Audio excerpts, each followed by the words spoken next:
Des sorties anticipées, des nouveautés annoncées et une figurine Hasbro Pulse en France, c'est ce qu'on va retrouver cette semaine dans les nouvelles de la semaine.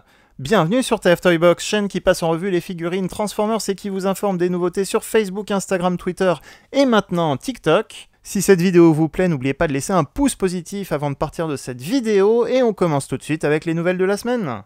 On a droit à des images comparatives entre le prototype de Studio Series RC de la gamme 1986 et RC Generations de la part des designers d'Hasbro. Une partie des pièces est réutilisée de la figurine Generations, et ici on a donc des photos en détail des pièces utilisées et des nouvelles pièces comme ici une articulation à la taille beaucoup plus évoluée et de nouvelles jambes. La peinture de la tête est plus proche également de la version Takara Legends. Comme on le voit ici, les designers se sont amusés aussi à avoir un mode voiture avec des jambes. Des dessous également du mode voiture, à gauche la version Studio Series, nouvelle version, et à droite la version Lifeline Earthrise, une repeinte de RC Earthrise. Elles ont donc toutes les deux un look très proche, mais visiblement sont bien différentes, avec pas mal de pièces modifiées. Départ au Japon avec le lancement officiel de Masterpiece 57 Skyfire. Skyfire, l'avion Autobot, aura droit donc à une version Masterpiece et c'est le plus grand Masterpiece jamais réalisé. On le voit ici en mode véhicule sur son socle orange qui rappelle les couleurs de l'Arche. Il a droit à plusieurs accessoires, c'est une figurine ultra articulée. Il a le droit à ses deux badges Autobot et Decepticon comme on le voit ici.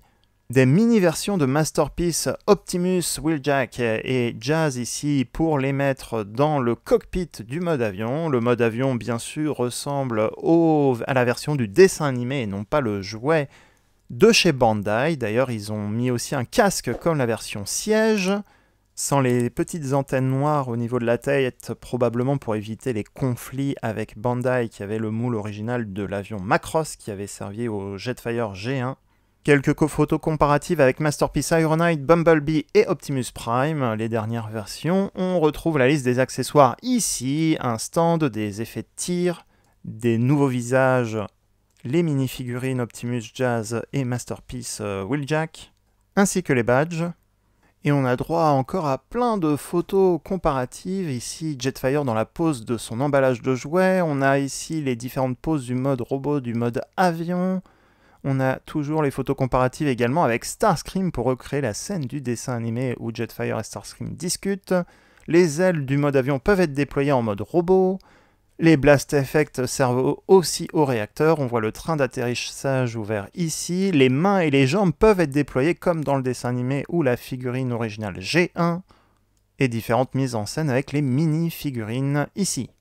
On avait déjà vu quelques images, là c'est un ensemble d'images complets qu'on a pour Shattered Glass Blaster Voyager Class et la cassette Rewind des méchants Autobots qui seront accompagnés à leur sortie d'une bande dessinée. C'est le lancement officiel par Hasbro cette fois-ci et le lancement des précommandes aux États-Unis sur Hasbro Pulse. Blaster est un repeint de Legacy / Kingdom Blaster, sauf que cette fois, au lieu d'utiliser le nom Eject pour la petite cassette, ils vont utiliser Rewind, Rewind qui lui était présent dans la bande dessinée Shattered Glass de la convention BotCon courant 2012, 2013, 2014 sur cette période. Blaster a un beau gris et des belles couleurs bleutées. On a également les photos de l'arrière de l'emballage. Et on espère avoir droit à des précommandes également en France. En tout cas, côté Shattered Glass, on a une surprise à la fin de cette vidéo. Comme je le disais, Shattered Glass sera accompagné d'une bande dessinée également. Et voici l'image de la couverture de Shattered Glass Blaster. Des images des futurs Core Class Legacy, Shockwave qui va se transformer en vaisseau spatial avec une antenne de satellite pour rappeler un petit peu sa version Energon peut-être. On a droit aussi à la photo de l'emballage de Optimus Prime Core Class qui lui est tout simplement le Core Class Kingdom Optimus dans l'emballage Legacy réédité. Quant au dernier, il avait déjà un petit peu fuité dans des vidéos YouTube. On aura le Core Class Megatron G2 Universe, Univers Génération 2, avec des belles couleurs vertes et violettes fluo. Ces Core Class sont visiblement sortis trop tôt en Chine dans un magasin, du coup on a les premières images officielles grâce à eux. Une nouveauté pour Shockwave, Une réédition et un repeint, voici la vague de Core Class Legacy. Ça sent quand même la sortie non officielle car normalement il y a des dates de sortie pour les magasins et vu qu'ils n'ont pas été annoncés officiellement, c'est surprenant de les voir. Ça rappelle un petit peu la sortie de Bulkhead en France et dans certains magasins, dans certains pays européens, en janvier alors que le lancement officiel de Legacy était prévu pour mars. Et autre sortie officielle en Australie, le Commander Class Motormaster, le chef des Stunticon, est sorti dans certains magasins en Australie cette semaine. Là aussi, ça sent la sortie anticipée. En tout cas, on retrouve l'emballage et la façon dont Motormaster est emballé dans sa boîte. Une comparaison avec le seul Stunticon sorti pour le moment officiellement Dragstrip. On le voit en mode menaçeur combiné. Forcément, il est un peu creux vu qu'il manque les 4 autres voitures Stunticon. On a droit à une photo de comparaison avec le Combiner de Dinobot Volcanicus. Il fait à peu près la même taille. Il aura droit à une tourelle et un canon en mode combiné. Et voici une comparaison avec Kingdom Megatron, le Voyager Class. Un autre fan australien a fait des photos de comparaison avec Optimus Prime, le Leader Class. On voit que Motormaster est quand même beaucoup plus imposant, même si ce sont 2 camions. Ça rappelle une scène de dessin animé où Optimus affrontait Motormaster. On voit les camions comparés également avec le camion Combiner Wars Motormaster. Ici, le mode base qui accompagne Motormaster. Quelques photos détaillant l'assemblage de Dragstrip avec la partie du bras de Motormaster et le mécanisme qui permet de déployer le coude de notre Combiner, ou plutôt le bras. La partie du torse et de la tête, quelle belle tête! Il est quand même beaucoup plus fidèle au dessin animé comme ceci qu'avec la version précédente. Ici, quelques photos de comparaison avec des produits tiers de Motormaster et Menasor. Une comparaison avec le Combiner Wars Menasor ici présent. Grosso modo, ils sont de la même taille. Mais forcément, le Legacy sera plus proche du dessin animé d'un point de vue design. La version précédente avec des armes de produits tiers attachées, ici c'est la version Hasbro pure et simple du Combiner Wars Menasor, avec j'ai l'impression quand même une version modifiée pour la tête de Menasor. Comme évoqué par les designers, ce seront les mêmes points de connexion utilisés pour les jambes que la gamme Combiner Wars, qui rend donc compatible des jambes, 2 jambes figurines Combiner Wars avec le nouveau Legacy Menasor Motormaster. Pour rappel, les designers ont dit que quand même il n'était pas fait pour cela et la stabilité de la figurine n'était donc pas garantie. Et c'est vrai qu'en termes de design, forcément ça casse un petit peu le look aussi par rapport au dessin animé. Mais c'est une option chouette pour ceux qui ont quelques Combiner Wars et qui ont le 6e Stunticon Off-Road de la gamme Combiner Wars qui pourront le combiner avec cette figurine.